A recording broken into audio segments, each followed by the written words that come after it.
Sveiki, čia Igirdas, iš Leksta komandos. Šiandien parodysiu, kaip pateikti profesinės kompetencijos tobulinimo poreikio prašymą per šią sistemą. Pirmame poreikio pateikimo lange anketos duomenys, metai, kuriems nustatomas profesinės kompetencijos tobulinimo poreikis užpildomas automatiškai. Tačiau galite juos pakeisti, paspausdami langelio ir pasirinkti reikiamų metų.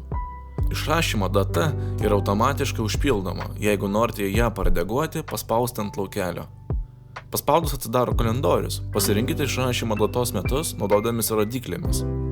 Pasirinkite mėnesį naudodamiesi rodyklėmis arba paspausdami ant mėnesio eilutės ir iš sąrašo pasirinkdami tinkamą mėnesį. Pasirinkite išrašymo dieną, paspausdami ant tinkamos dienos. Užpildę reikiamą informaciją, paspausite kitas. Antrame poreikio pildymo lange įrašykite juridinio asmens kodą. Taip pat įrašykite adresą, pavadinimą. Pasirinkite apskritį, paspausti ant tuščio laukelio ir atsidariusiame sąraše radę tinkamą apskritį paspausti ant jos. Rinkdamiesi apskritį galite pasinaudoti paieškos funkciją. Paspaudę ant apskrities laukelio įrašykite ieškomos apskrities žodžio fragmentą. Užpildę reikiamą informaciją paspausti kitas.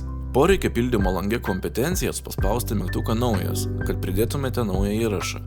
Įrašykite socialinių darbuotojų kiekį.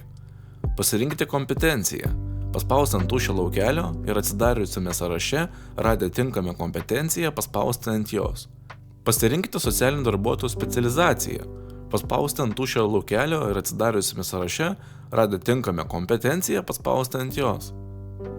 Užpildę reikiamą informaciją, paspausti išsaugoti. Pridėję visas kompetencijas, paspauskite pateikti.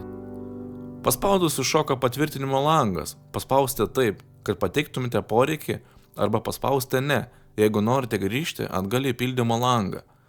Pateikus prašymą, sistema nukreipia į poreikių prašymų sąrašą, kuriame naujai sukurtas prašymas matomas su būsena pateikta.